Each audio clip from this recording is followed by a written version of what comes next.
За сайн байцгаана уу Золбоо TV-ийн та бүхэндээ энэ өдрийн мэндийг хүргье. Тэгэхээр өчигдөр орой над руу баахан хүмүүсээс мессеж ирлээ. Золбоо чи зүгээр үү? Амиа орлох гэдэг юм биш үсттэй. Чи шашны гаж урсгалд орсон юм уу?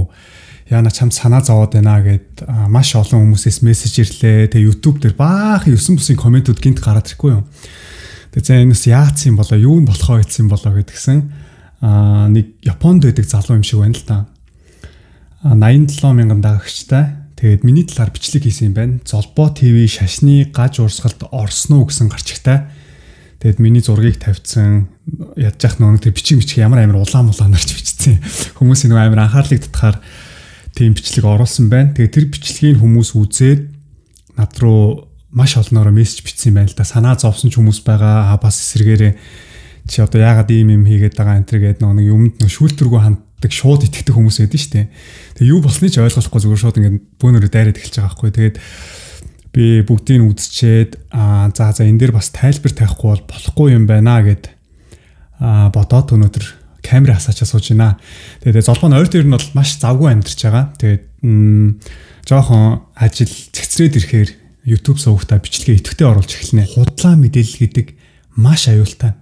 Үгээр хүнийг аалцж болдог, үгээр хүнийг амьдруулчих болдог гэж монголчууд ярьдэн штэ. Үг гэдэг маш хүчтэй. Бид нар ямарваа нэгэн мэдээлэл гараад ирэх юм бол тэр мэдээлэлд шууд итгэхээсээ илүү үнэн байна уу, худлаа байна уу, зөв байна уу, буруу байна уу, өөртөө сайн нягтлж үзээд, бодож үзээд энэ тархиараа оруулаад нэг шүүгээд гаргаж ирснийхаа дараа дүгнэлтээ хийх нь зөв байхгүй юу? Бидний нэг маш том дутагдал юу вэ гэхээр ямарваа нэгэн сенсац, ямарваа нэгэн мэдээлэл гараад ирэнгүүт тэр нь шууд массаараа итгэждэг, дийлийнх нь итгэждэг. Тийм болохоор энэ улс төрчид зүгээр л бидрээр тоглолт хийгээд яваад байна шүү дээ. Зүгээр яг нохоонд яс шидэж өгч байгаа юм шиг те. Өөрсдийнх нь нэг булхаа илрэнгууд нэг өөр мэдээлэл сенсац гаргаж ирээл хайчдаг. Тэрэнд нь ингээд маасаар очиод бөөгнөрчдөг. Одоо энэ залуугийн бичлэгийг үзэх юм бол би өнөө маргаашгүй амиа орлох байгаа юм болсон байгаа байхгүй юу? Хэрвээ би өөрийн гэсэн юм сууггүй байсан бол би энэ суугаараа тайлбар тавих боломжгүй, би тийм чадваргүй байсан бол би нэг шашны гаж урсгалд орсон, солиорцсон, галзуурсан хүн болоод өнөө маргаашгүй золбоо гэдэг хүн амиа орлох гэж байна гэсэн хүмүүст ойлголтыг өгч байгаа байхгүй. Тэгэхээр энэ залуу өөрөө 87 мянган дагагчтай залуу. 87 мянган дагагч гэдэг чинь бага тоо биш шүү дээ. Тэгээд одоо энэ бичлэгийг 15 мянган хүн үзсэн байгаа байхгүй. Тэгээд яг энэ бичлэг дээр юуны талаар ярьсан бэ би та бүхэндээ товчхон яриад өгье л доо. За эхлээд ингэж хэлж байгаа. Золбоо TV гаж урсгалд орсон гэж сонслоо гинэ. Намайг одоо гаж урсгалд орсон гэж сонссон биз дээ. Хинээс сонссон юм бүү мэд. Тэрийг ч хэлэхгүй байгаа. Гаж урсгалд орсон гэж сонслоо гэж байгаа байхгүй юу?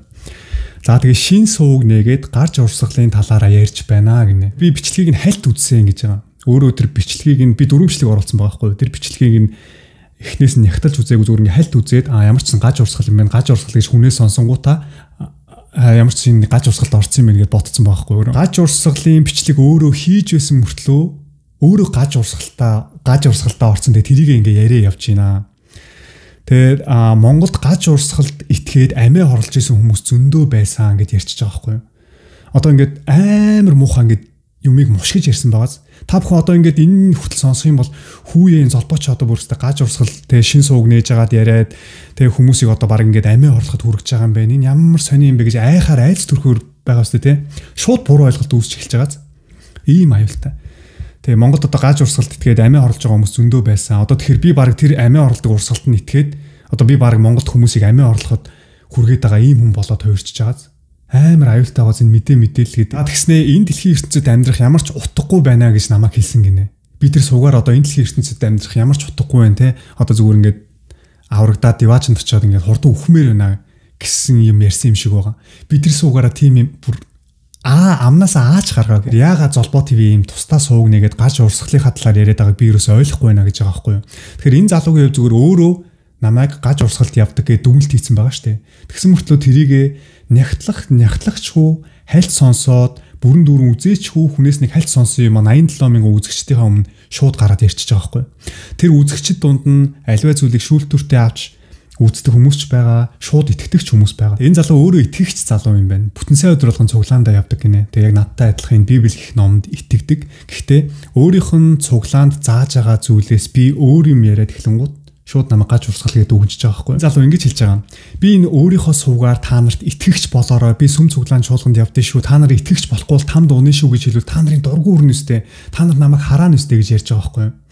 Тэгэхээр амар муухай энэ үгийг мушгиж байгаа байхгүй. Одоо тэрийг нь үзсэн хүмүүс юу гэж дүгнэх вэ гэхэлэр нөө золбоо ТV чинь золбоо ТV гэдэг суугаараа нэг шашнаас сурталчлаад явж байгаа юм байна гэж ойлгохоор байгааз.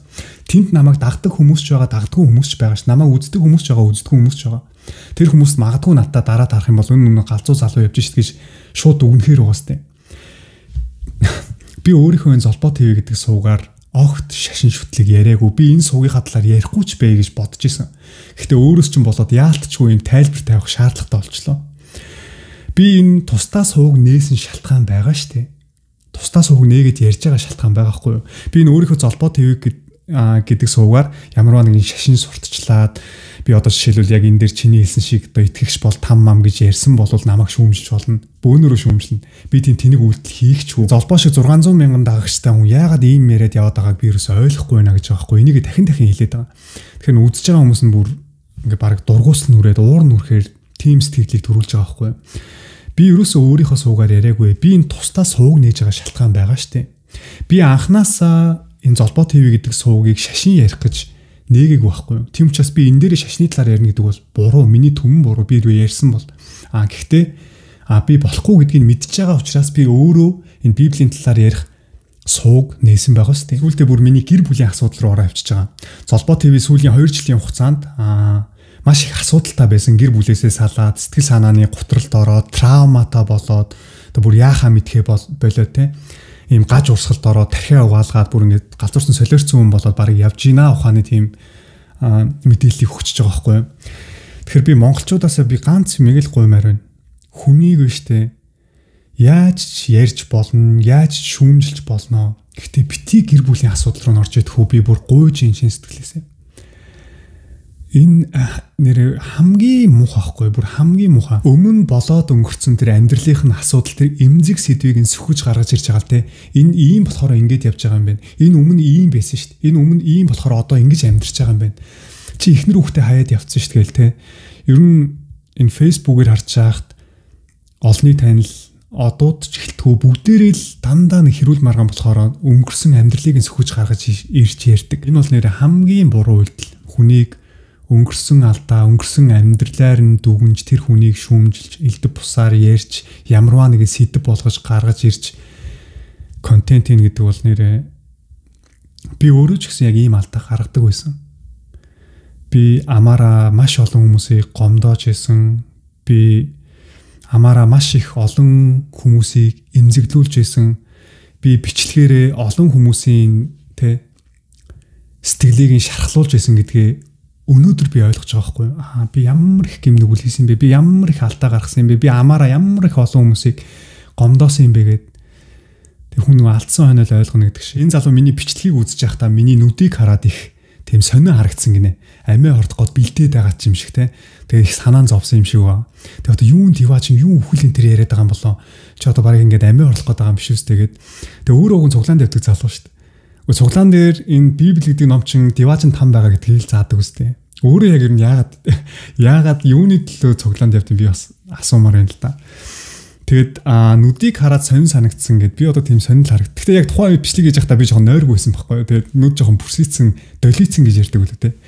Тийм долицэн байхдаа бичлэг хийгээд тэгж санагдсан байж магадгүй. За тэгээд Японд нэг залуу, Монгол залуу юм уу мэдэхгүй. Японд нэг монгол залуу очиод тэгээ найз өхнөөсөө салаад тэгээ хоолоогоо боогоод амиа хорлцсон юм байна л да. Тэгээд энэ сэдвийг бас яриад эхэлж байгаа байхгүй юу. Тэгээд энийг үзэж байгаа хүмүүс бүр үнэхээр буруу ойлголт төрхөөр бичлэг хийсэн байлээ шүү өөрөө. Дахиж битгий ийм бичлэг хийгээрээ болохгүй шүү. Хэрвээ чи Солонгост ийм бичлэг хийгээ те хүний нэр төрд ингэж халдаад бүр ийм ямар ч үндэслэхгүй мэдээллүүдийг өөрийнхөө суугаар цацсан бол чи Солонгост маш том хуулийн хариуцлага үүрнэ. Танаа зовоод нүдний харц нь өөр байгаад байгаамаа гэдгээ бас дахин хэлээд байгаа. Ямар хэцүү вэ? Миний нүдний харцтай яатсан байсан юм бол. Гэтэ тухайд нойргүй байсан. Яалтчгүй нүд жоохон долицсан байсан. Хамаатан тэгээд тэгж байгаа дараа нь хамаатан садан найз нөхдөнд байвал холбогдоороо гэж байгаа. Одоо энэ Солонгост байгаа одоо миний хамаатан садан байх юм бол урдан тэр золбоо руу холбогдоороо тэр нүд нүдэнд долицоо бараг өнөө маргаашгүй амиа орлох гэдэг юм шиг үлээ шүү. Тэ би одоо ингэ санаа зовоодна гэдгээ өөрөө хэлж байгаа байхгүй. Яг үннийг хэлэхэд чи миний төлөө огт санаа зовоогүй. Чи зүгээр л санаа зовж байгаа дүр эсгэж үзэгчдийнхаа өмнө харагдаж байгаа.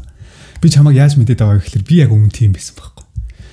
Ямарваа нэгэн сенсац гараад ирэнгууд тэрийг ингээ ашиглаж байгаа тэр массыг татж байгаа те өөрөө нэг те тэр хүмүүсний гоё харагдчих гал те. Тэгээ одоо комментээс чи харахад л ойлгомжтой шүү дээ. Чи ста ингээ хүмүүс санаа зовдөг те шудраг энэ зан чанар чинь надад таалагддаг шүү гэж бичсэн. Тэрэн дээр нь баахан хүмүүс лайк дарсан бэлээ. Тэгэхээр яг зүгээр хүн иймэрхүү алдаан дээрээс өөр аяндаа суралцаад явдаг юм лөө. Би ч гэсэн яг л чам шиг алдаа гаргадаг байсан, худлаа попордог байсан. Худлаа үнэн зүүн мэддэхгүй, ямар ч шүүлтүргүй, юусан бусын болсон болоогүй бичлэг хийгээл YouTube дээр оруулдаг байсан, олон хүнийг гомдоодогч байсан, олон хүмүүсийг шархлуулдаг байсан. Тэгэл бөөн бас хил амд өртдөг байсан, ордог байсан. Тэгээ энэ бүхнээс хүн угаасаа өөрөө суралцаад явд юм дөө. Чи магадгүй 5 жилийн дараа, мэдхгүй хэдэн жилийн дараа энэ бичлэгээ өөрөө үзээд өөрөөсөө хичэндээ нэр. Би ямар тэнийг юм хийсэн байсан би тэр үед. Яг ч тийм хийвэ гээд өөрөөсөө хичээл явж байт юм дөө. Тэгээ нөгөө 600 мянган даагчтай хүмүүс сурталчлаа л гэн олон тараагаад яваад байна л гэн юуны учраас яагаад ийм хийгээд яваад байгааг ойлгохгүй л байна гэн би ерөөсөө энэ суугаараа тараагаагүй штэ. Яагаад юмыг ингэж муухай мушгиж ярьж байгаа юм бэ? Болохгүй штэ ингэж. Стоп болохгүй шүү. Тэгэж гэр бүлийн хүмүүс нь оройтхоос өмнө холбогдоороо л гэн. Манайд ээж мэж энийг үзсэн бол гайхаа залах байсан баха. Ээж үзээгүй юм шиг байгаа. Тэгээд өөрөө хамгийн сүүлд нь тэгж ярьж байгаа байхгүй юу? Би Золбоо ТV-д дуртай. Тэгээ шүүмжлэхээсээ илүү санаа тавья гэж бодоод энэ бичлэгийг хийсэн юм аа гэж байгаа. Шүүмжилжсэн аа. Шүүмжлэхээсээ илүү санаа тавьсан даа бичлэгийг хийсэн гэж байгаа байхгүй юу? Тэгээ би ерөөсө хандлт авъя гэж бодоагүй гэдэг нөө бичлэгийн дуусч байгаа. Яа чамаас бүр яг л нэг өмнөх өөрийгөө олж хараад байгаа байхгүй юу? Өөрөө бас нэг яг энийг хийгээд үзсэн хүн болохоор тэгтээ зүгээр хүн угаасаа алдчихж л ойлгондоо. Тэгээд яг үнэхээр чи над санаа тавьж исэн бол надтай холбогдох зөндөл арга байгаа шүү дээ. Миний Insta хайг байна, Facebook хайг байна. Чи залбаах таяагаад те ийм юм дитгээ яваад байгаа те. Та ингэж болохгүй ш, тэгэж болохгүй ш. Тэгэл над руу шууд өөрөө холбогдох байсан билүү те. Тэгэхгүй тэгэл юу ч өөрөө ойлгоогүй, өөрөө яг юунд итгээд яваад байгаа те. Юу ч ойлгоогүй зүгээр хальт тул сонссон юм аа, хальт тул харж үзчихээл тэрийгэ зүгээр ингэ шууд 80,000 гаруй хүний өмнө шууд ярьчихж байгаа байхгүй. Ингэж ярьж болохгүй нэр үнэхээр болохгүй шүү. За яг чи яг ямар контент хийдэг шин би мэдэхгүй л дээ. Яг Японы тэр одуудын талаар ярьдаг ч юм уу те. Би одоо энэ Солонгост болсон янз бүрийн болсон явдал тэгэл одуудын талаар ярьдэн штэ. Тэр хүмүүс бол яах вэ те. Ямар Золбоо ТV-ийн сувгийг үзээд Солонгос хүмүүс сонсч ярих юм биш те. Яг тэрэн дээр нэг асуудал үүсэхгүй байх. Гэхдээ монголчууд бид нар үнэхээр бие биенийхээ талаар ямарваа нэгэн зүйл ярих гэж байгаа бол маш сайн судалж агаад бүр үнэхээр те факт нь юу юм, яг юу нь буруу хийгээд байгаа бүгдийг маш сайн судалж агаад баримттай хүмүүст мэдээллийг цацах ёстой шүү. Магадгүй би өөрөө үнэхээр ингэж ярих сууггүйсэн бол одоо энэ Золбоо гэдэг хүний карьер шууд навс унж байгаа байхгүй юу? Өөрөө чинь хийсэн ганц бичлэгээс болоод тэгэхээр иймэрхүү зүйлд аль болох болгоомжтой, нухацтай хандж байгаарэ гэж бас өөрт чинь зөвлөмөр байна. Тэгээд ам нэвэл уушиг нэ гэж ярьдаг те. Би уг нь бол яг энэ суугаараа шашны талаар огт ярихгүй бэ гэж бодсон байхгүй юу. Тийм ч учраас тусдаа сууг нээсэн. Тэгээ энэ тусдаа суугийг нээсэн хамгийн гол шалтгаан нь юу вэ гэхээр над руу олон хүмүүс холбогддог байхгүй юу. Золбаах манай гэрийн тэр ийм гаж урсгалд орчлоо. Би яахаа мэдэхгүй байна. Ээж ингээ те хэдэн хоног гэртээ ирэхгүй алга болчлоо. Манай ээж ингээ удахгүй дэлхий сүрний эний тэрийгээ сонь юм яриад наа. Та өөрөө цуглаанд явдаг юм шиг үлээ. Энэ талаараа ярьж өгөөч. Би хэлнэ ш тийм мэдээж. Би энэ өөрийнхөө суугаар энэ талаар ярих боломжгүй. Би уг нь ярмаар л байна. Тэгээ эцэст нь би ямар дүгнэлтэнд хүрсэн бэ гэхээр тусдаа сууг нэгээд өөрийнхөө ойлгож байгаа, мэдж байгаа зүйлээ энэ хүмүүст бас хэлхэн зөв юм байна. Библи гэх номтой холбоотой өчнөө олон урсгалууд гараад ирсэн байгаа байхгүй юу? Жишээлбэл Яховагийн гэрчүүд байна, шин тэнгэр ба газар. За тэгээд ямар гэдэг ингээд зөндөө олон урсгалууд гараад ирсэн байгаа. Тэгээд хүн болгон л өөрсдөө тэр явж байгаа зүйлдээ итгэцэн явж байгаа шүү дээ. Энэ бол үнэн. Энэ бол үнэн. Би болохоор энэндээ итгэцэн явж байгаа. Тэнгуут би одоо энэ итгээд явж байгаа зүйлдээ энэ үнэ ингээд ярингуут энд байгаа хүмүүс нь чи гаж урсгал гэж шилдэг байхгүй юу? Би болохоор энд итгээ явж байгаа юм чи энд байгаа хүмүүсийг та нар буруу зааж ин та нар гаж урсгал гэж хэлнэ үстэй. Нэг иймэрхүү л юм болоод байгаа. Миний одоо энэ Солонгост явж байгаа цуглаанд Библийг ямар хүн заадаг вэ гэхээр Солонгосын дуучин Пакчинён гэж залуу заадаг байхгүй юу. Тэгэхээр Пакчинён гэхээр солонгосчууд бол дийлэнх нь мэднэ. Солонгосынхаа арт иргэдэд хүлээн зөвшөөрөгдсөн хүндэлдэг тийм алдар нэр хүндтэй айгүй зөв хүн гэж дийлэнх арт иргэдэд дуртай хайртай байдаг ийм дуучин залуу байдаг байхгүй юу. Гэхдээ энэ залууд Солонгосын дийлэнх пасторууд үнэн голоосоо дургу. Бүр аимшигтай үзэн яддаг. Яагаад вэ гэж хамгийн нэгдүгээрт өөрсдийнх нь төгссөн тэр Библийн сургуулийг төгсөөгүй. Лиценз байхгүй, ямарваа нэгэн тийм заах тийм шаардлагыг хангасан юм уу те. Бидэртэй адилхан яагаад Библийн сургууль төгсөөгүй гэж Библи заагаад яваад байгаа ингээд бүр уур нүрээд буцалж өгөх гэж байгаа байхгүй юу. Гэхдээ Библиэлд заавал сургууль төгсчээж Библи цаана гэсэн нэг ширхэгч үг байдаггүй. Библийн сургууль гэдэг нэг хүмүүсийн өөрсдийнх нь зохиосон сонин газар бий болсон. Тэгээ тэрийг нь төгсөөгүй, тэрнээс нь ямарваа нэгэн лиценз, эрхийн бичиг аваагүй, диплом аваагүй л бол Библи заах хэрэггүй. Заагаа явж явах юм бол гаж урсгал, буруу урсгал гээд бөөнөрөө хуруугаж ичилдэг, шүүмжилдэг. Ийлийнх пасторууд яадаг вэ гэхлээр чи итгэж гин өө диважинд явна, чи итгэж гин өө баптизм хүрт наашир гэлтэй. Нөгөө нь баг Есүс гэж юу вэ байдгийг мэдээчихгүй багт. Хөөе байж гэхийн завдгуул толгой дээр нь тэр баптизма хүртээгээл чи одоо ингээд итгэгч боллоо шүү.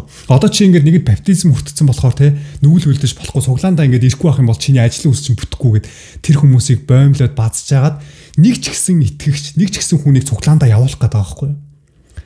Энэ өмнө тавигдах ёстой зүйл биш ээ. Хүмүүст эхлээд ойлгомжтой тайлбарлаад мэдүүлэх чухлаа гэдгийг тайлбарлаад тэр хүмүүст ойлгуулах чухал байхгүй юу? Тэр хүмүүс дараа нь сонголтоо өөрсдөө хийн штэ. Мэдэж үзээд за үнэхээр байж магадгүй гэх юм бол мэдэх гээд явж болно те. Наа чи худлаа юм шиг үн гэвэл тэр хүмүүс явахгүй байх нь өөрсдийнх нь сонголт байхгүй. Та бүхэн битгий санаа зовоорой. Золбоон ямарваа нэгэн тийм шашны гаж урсгалыг хүмүүс сурталчлаад, хүмүүсийн тархийг угаагаад, хүмүүсийг буруу зүйлд урайлаад, уруу татаад ч юм уу те. Тэгээд огт явахгүй. Зүгээр миний энэ сугийг нээсэн шалтгаан нь яг иймэрхүү ялгаж салгаж ойлгохгүй тархиа угаалгаад яваад байгаа хүмүүс өчнөө олон байгаа болохоор за энэ зөв зүйлийг нь ярихгүй болохгүй байна гэсэн үүднээс ийм тусдаа сууг нээсэн шүү. Энэ суугаараа би өөрийнхөө ярих юм яриад хийдэг юм хийгээд явна. Тэрийг үүсэх үзэхгүй нь бол тэр хүмүүсийн сонголт шүү дээ, тэ. Энэ суугаар бол би дахиж шашны талаар огт ярихгүй өөрийнхөө хийх ажлыг цаашдаа үргэлжлүүлээд хийгээд явна. Би өмнөх бичлэгээр ч гэсэн та бүхэндээ хэлжсэн. Надад хідэн тэр бум төгрөг амлсан ч гэсэн би энийг буруу гэж бодож л байгаа бол энэ буруу гэдгийг мэдж байгаа бол би тэр үйлдэлийг хизээч хийхгүй. Би энэ үйлдэлийг хийгээд мөнгө төгрөг авч байгаа ч гэсэн хідэн тэр бум төгрөг авч байгаа ч гэсэн би хүмүүст залуучуудад буруу үлгэр дуурайл үзүүлж байгаа бол би энийг хийхгүй байх тийм ухамсар надад байгаа хгүй юу? Яагаад? Надад энэ итгэл үнэмшил байгаа учраас. Өнөөдөр жоохон шашны талаар иймэрхүү яа харахгүй ярьчлаа.